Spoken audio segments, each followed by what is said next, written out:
السلام عليكم ورحمة الله وبركاته. ازيك يا حبايبي؟ عاملين ايه؟ يا رب تكونوا بخير. اهلا وسهلا بيكم في قناتي وقناتكم. حبي نفسك واهتمي بيها، ولو الفيديو عجبك ما تنسيش الاشتراك وتفعيل زر الجرس علشان يوصلك كل جديد. النهارده جايين نعمل العدس الاصفر المصري. ايه بقى شوربة العدس الجميلة اللي احنا بنعملها عشان بتدينا طاقة وبتدفينا؟ هنحتاج ايه؟ بسم الله الرحمن الرحيم كده، والصلاة والسلام على اشرف المرسلين. هنجيب ربع كيلو عدس وهننقيه وهنغسله كويس جدا وهنحطه في مصفى يتصفى زي ما احنا شايفين. وهنجيب طماطمتين وبصلة متوسطة وهنقطعها كده وجزراية وفصين من الثوم. ويلا بينا بقى هنشوف هنعمل ايه. بطاطساية متوسطة كده مكعبات برضو هنحطها مع الخضار على النار، وهنحط فيها ميه. ولو انت عندك شوربه باقيه من اي حاجه حطيها. انا عندي حبه شوربه بس هزودهم ميه. هتزودي بتاع لتر ميه، يعني انت لو ما عندكيش الشوربه هتحطي لتر من الميه. كده الميه غليت زي ما انت شايفه كده. هنبدا نحط العدس، نبدا نسقط العدس الاصفر. بسم الله الرحمن الرحيم.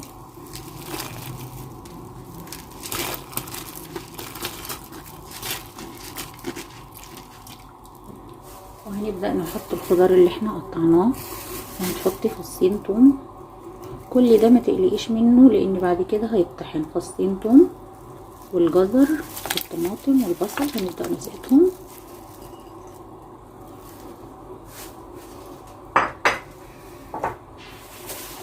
ومعانا معلقه من المرقه الفوريه اللي احنا عملناها.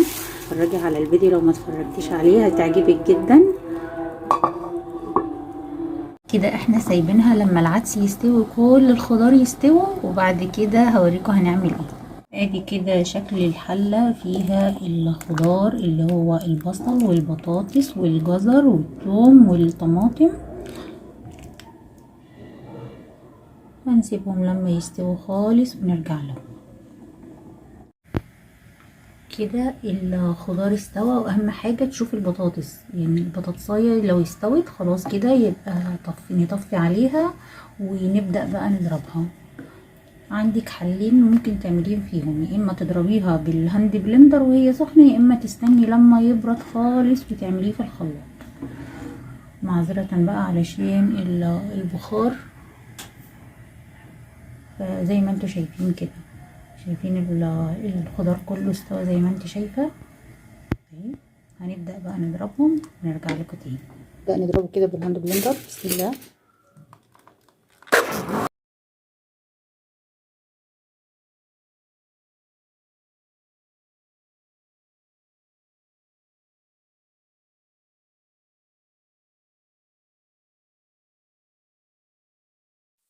هنحمر حتة تومة في حبة سمنة.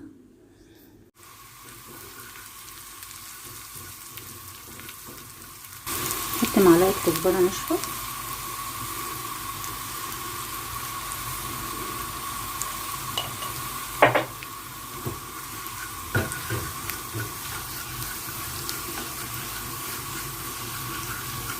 وبعد كده بنفضي الثوم عليها. الله بقى عليها.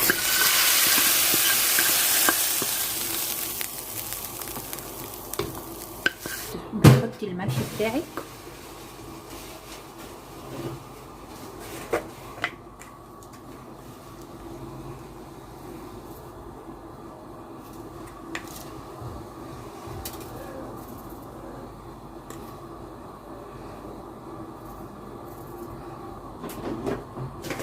نحط حبة شطة،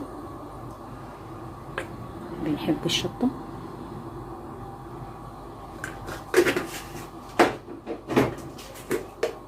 وبنحط حبة كمون،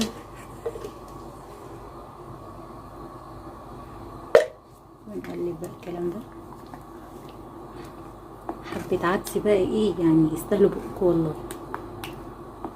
وهنسيبهم بقى يغلوا غلوة كده.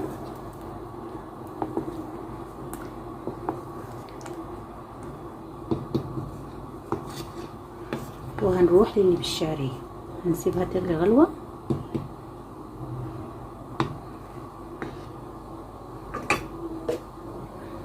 كده العدس بتاعنا غلي، ويبقى كده العدس اللي من غير شعرية خلص. الناس اللي مش بتحب الشعرية كده العدس بتاعنا، شوربة العدس بتاعتنا خلصت. هنروح بقى للي بشعرية.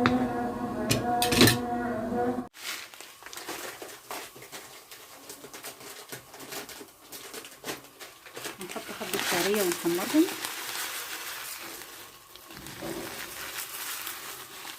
حبة سمنة،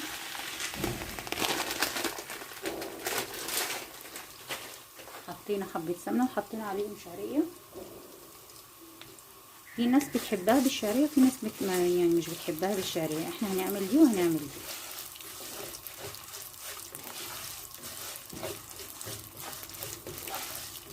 هنفضل نقلب كده لحد لما الشعرية تحمر.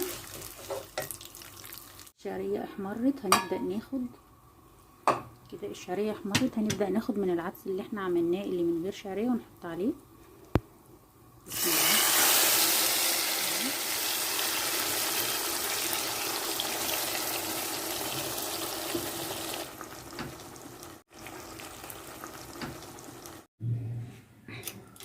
ودي العدس بتاعنا الجميل خلص. عملنا اللي هو بالشعرية، وعملنا اللي هو السادة خالص للناس اللي بتحبها، ومع العيش المحمص، ولو حبة بصل اخضر بقى، وعيش بيدي طاقة وبيدفي في الشتاء، واحلى اكلة المصريين بتحبها وبتعشقها.